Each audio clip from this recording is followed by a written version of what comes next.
Before we dive into today's video, I want to take a moment to share something that has transformed the way that I navigate the digital world, and that, of course, is Surfshark VPN, the ultimate solution to a modern-day problem. Like you, I value my online privacy, and that's where Surfshark comes to the rescue. Surfshark acts like a virtual mask, hiding your online activities. No more worry about who might be snooping around. Surfshark is super easy to use. It's like that friendly neighbor who's always got your back. Just one click and you're off to the races, exploring the internet with peace of mind. But it's not just about privacy. Surfshark opens up a world of possibilities. You can unlock amazing deals on blocked websites while traveling, access different content libraries worldwide, and say goodbye to geo-blocks and governmental restrictions. Surfshark boasts an impressive 3,200 plus servers in 100 countries, GPS spoofing on Android, and a handy bypasser feature, along with top-grade encryption and a kill switch for added security, plus a no activity logs policy. And also, one subscription covers unlimited devices, so you can share it with friends and pay less for a more secure online life. So if you want to browse without limits, protect your privacy, and unlock the true potential of the internet, Surfshark is the answer. You can grab a fantastic deal with the promo code ITS at surfshark.deal/ITS and get an additional 3 months for free. And now today's video. Thanks to television movies, the internal layout of an interrogation room is something that you're likely familiar with. It's practically a stereotype at this point. A tiny room with a two-way mirror, barren walls devoid of all decorations, and a large metal table with a half ring welded to the top of one side for handcuffs to slide through. But would it be surprising for you to learn that those archetypal depictions are outdated and no longer reflect how most interrogation rooms are set up? Sure, movie makers get some things correct, such as the size of the room, which is meant to provide just enough space for 3 people, 2 interrogators and a suspect, while dialing up the pressure by inducing a feeling of claustrophobia. But the rest of it, not so much. While placing the suspect and interrogators on opposite sides of a large metal table may make for more powerful cinematography, in real life, this setup violates several fundamental rules of modern interrogation. Large tables that create a physical barrier both inhibit the interrogator's ability to observe the suspect's body language and watch for nonverbal cues, while also creating an us versus you mentality. This is less than useful, as many interrogators now prefer to present themselves as a friend or savior that is trying to help the suspect, as opposed to a foe trying to nail them for a crime. These types of considerations are just a few examples of the powerful psychology at play within an interrogation room. And while many people are aware that there is some level of psychological trickery happening, most are ignorant of how effective these techniques are at getting confessions. This ignorance works in the police's favor. But how much of this well-respected psychology is real, and how much is just outdated, pseudo-scientific nonsense? Also, how much is useful for solving crimes, and how much often results in false confessions and errant convictions? Alright, so before we talk about how interrogators pry confessions out of unwilling suspects, we need to continue dispelling many of the myths surrounding the interrogation room itself and talk about the very real ways that these rooms play a vital part in the interrogation process. So let's begin with their construction. Standardized, best design practices recommend that police departments have access to at least 3 separate rooms, each of which should be soundproofed with a speech privacy potential of at least 85. This means that normal conversational volume is inaudible, and shouting is only barely audible, but not intelligible. This type of soundproofing is done to both eliminate distractions from outside the room, as well as ensure that multiple suspects being interrogated separately cannot overhear what the other is saying and alter their stories to match. To accomplish this, many guides recommend constructing walls using a mix of solid core concrete blocks and metal doors that utilize soundproof gaskets and mechanical gap sealers. This way, even the gap between the base of the door and the floor is sealed to prevent sound escaping. On the walls above the suspect, at least 2 high-definition cameras are recommended for recording, as well as multiple high-quality microphones to capture both the interrogators and the suspect's voices without issue. These recordings are vital for ensuring the accuracy of the confession, and the turning off the cameras trope that is often seen in movies rarely happens anymore. In fact, interrogators want suspects to know that they're being recorded because this puts pressure on them to be truthful as to not earn a charge for making false or misleading statements. Also, interrogators need to prove that any confessions rendered were not made under duress, so the cameras are rolling before the suspect even enters the room, and they keep rolling until the suspect has been returned to their cell. As for decorations, walls are barren, furniture is minimalistic, and an office-star color palette consisting of muted colors is recommended. This is done to further eliminate distractions and make it seem as if the interrogator is the only thing in the room for the suspect to look at or interact with. The suspect's chair should be slightly uncomfortable, bolted to the floor so it can't be moved or used as a weapon, and located against the wall opposite the door. This way, the officers can sit between the suspect and the door, which subconsciously suggests that they are unable to leave the room without the interrogator's permission. By American law, suspects are allowed to leave whenever they please, and they're not obligated to speak to the police at any time, even when in custody, but interrogators don't want the suspects to think that. After reading them their Miranda rights, officers will do everything in their power to keep the suspect talking. Some guides that focus more on making the suspect comfortable say that they should be placed nearer the door to reduce stress, but this runs counter to how most interrogators prefer to run their room. Most want the mood in the room to feel heavy and restrictive, and they want their suspect to feel as little sense of control as possible. Now, at the core of police interrogation is the tried and true Reid technique. It's a technique that is used in some capacity in nearly every single police department across the United States and Canada, and that's for good reason. It is incredibly effective. Developed and perfected by John E. Reid in the 1950s, this technique relies on a standardized set of instructions that helps interrogators acquire confessions while also making their interrogations sound like normal, fluid conversations. It relies heavily on body language analysis to know when a suspect is responding well to a line of questioning, and calls for the interrogator to remain non-judgmental and display patience even when confronting someone accused of a heinous crime. Once again, the concept of an angry, screaming detective is an outdated one, as most interrogators prefer to present themselves as a friend. If done properly, the technique allows an officer to slowly push a suspect from claiming innocence to admitting guilt over the course of just a few hours. It does this by slowly breaking down a suspect's resolve and boxing them into a confession. But how does the Reid technique actually work? Well, in total, it consists of 3 distinct phases: a pre-interview fact analysis, a behavior analysis interview, and lastly, the 9 steps of police interrogation.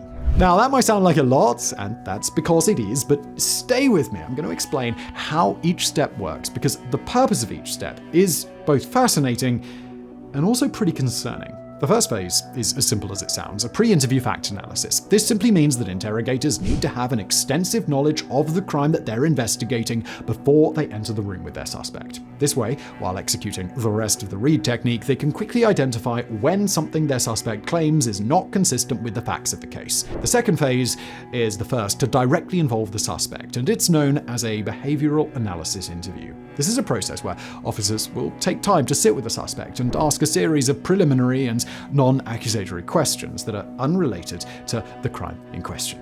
They'll ask for their name, their birthday, where they work, what they like to do in their off hours, and so on and so forth. This is done to put a suspect at ease and observe how they naturally answer questions and establish what is known as their baseline behavior.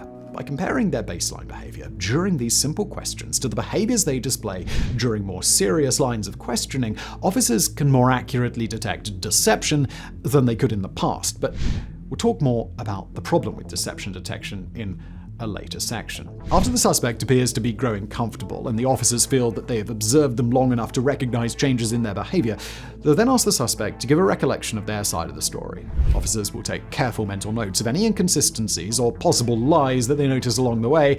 However, throughout this phase, they'll also keep their cards close to their chest and refrain from calling out any information that they know to be false. They want to lock the suspect into a story so that later they can challenge the lies more effectively. Now, once that's finished, it's time for the final and the most extensive phase to begin, the Reid technique's 9 steps of interrogation. And this is a process that, if done correctly, is extremely effective at securing a confession. However, it's also the riskiest part of the interrogation. According to the Reid Technique's website, these steps should only be attempted if the police are reasonably certain of the suspect's involvement in the issue under investigation. This is because these steps are so persuasive that they often cause innocent people to confess to crimes they did not commit, something else that we're going to be focusing on in the next section. However, for now, let's start with the first of the 9 steps, the positive confrontation.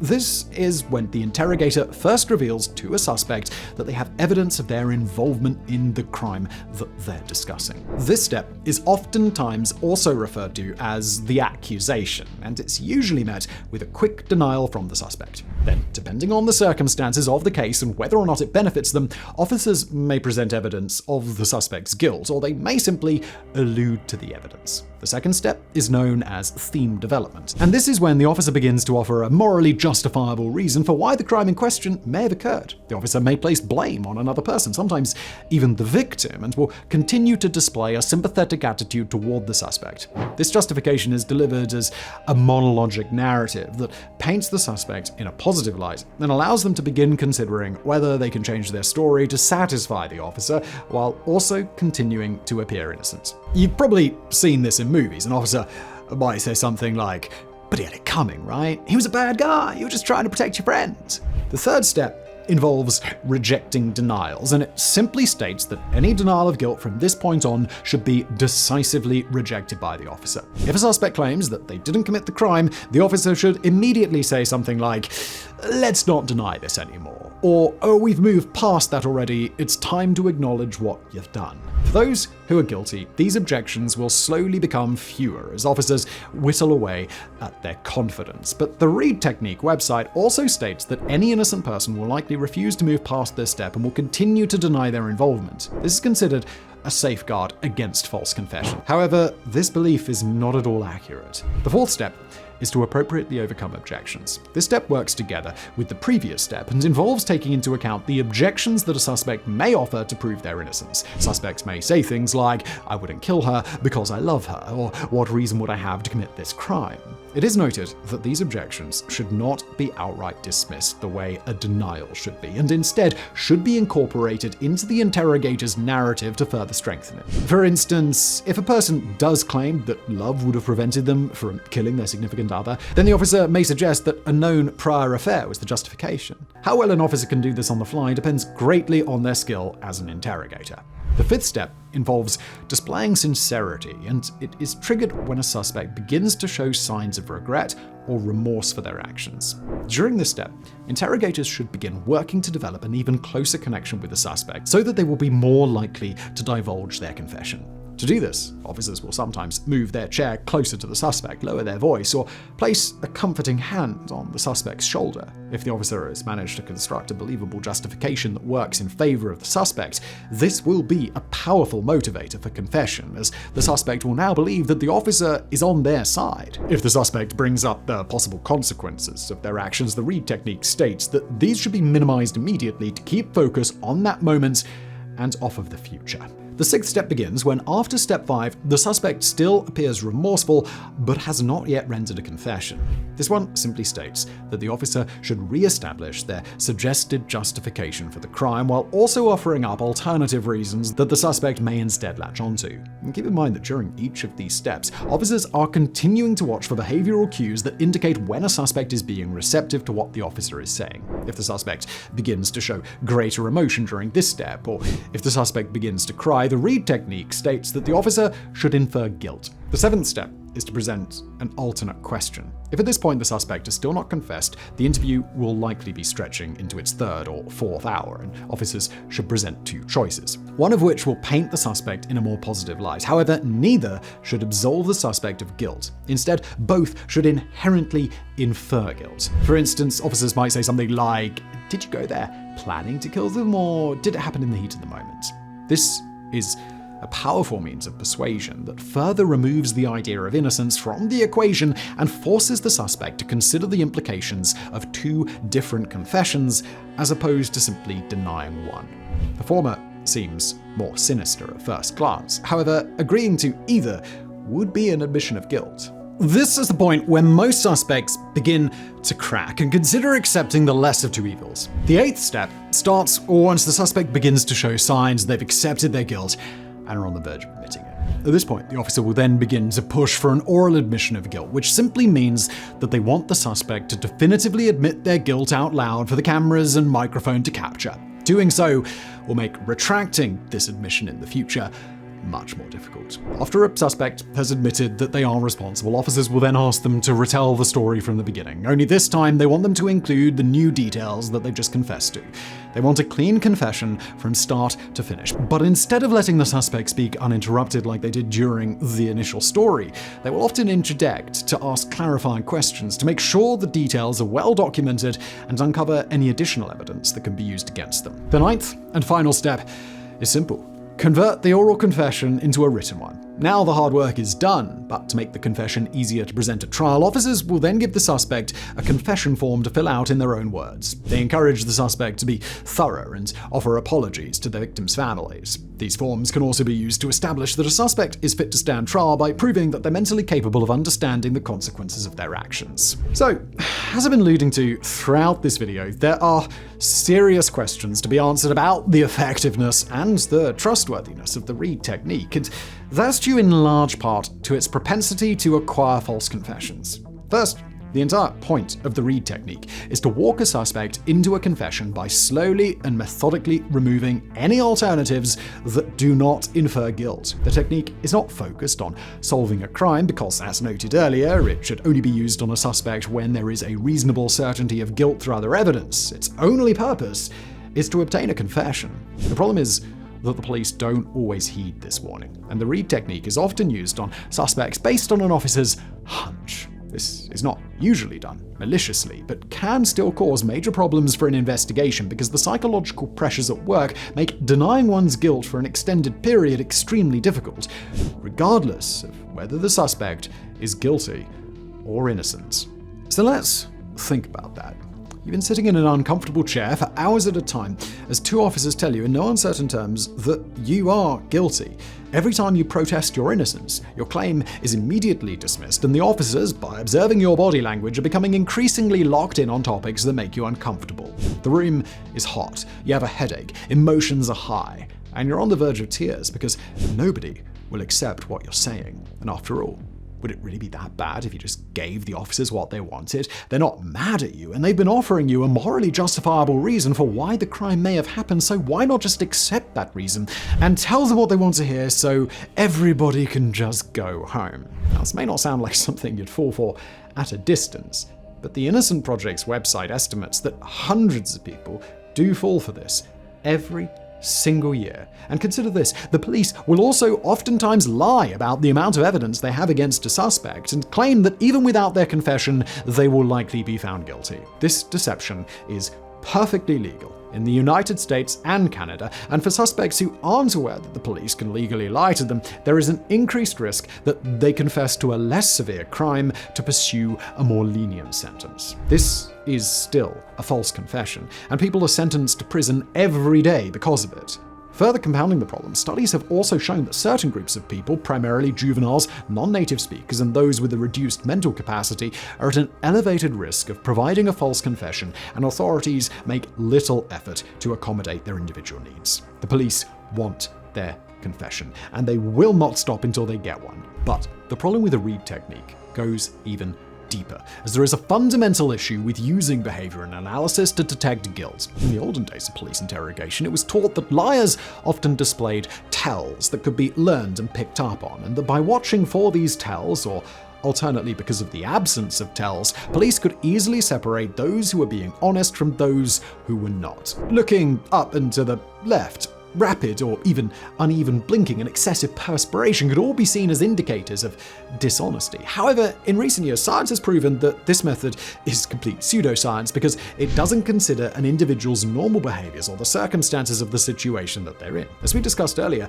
interrogators have attempted to evolve their techniques by taking these baseline behaviors into account and, instead of relying on a rigid set of tells, watching for behavioral cues that indicate a change in mood. These cues can be any number of things and are only considered significant when multiple cues are observed in quick succession. For instance, if a suspect suddenly begins adjusting their clothes and covering their mouth when they speak, and they have not displayed these behaviors up until that point, police will view this as an indicator that a person feels uncomfortable when discussing that topic. They'll then assume that they're on the right track and pursue a line of questioning surrounding that topic. But is there really that big of a difference between a liar's tell and a behavioral cue? And the answer to that is that it's complicated. While this method is generally accepted by the FBI and police as much more reliable overall, its usefulness is still hotly debated. While watching for behavioral changes is an accurate way of identifying which topics make a suspect uncomfortable, there is no way to accurately determine why that topic has that effect. A suspect may begin pulling at their collar and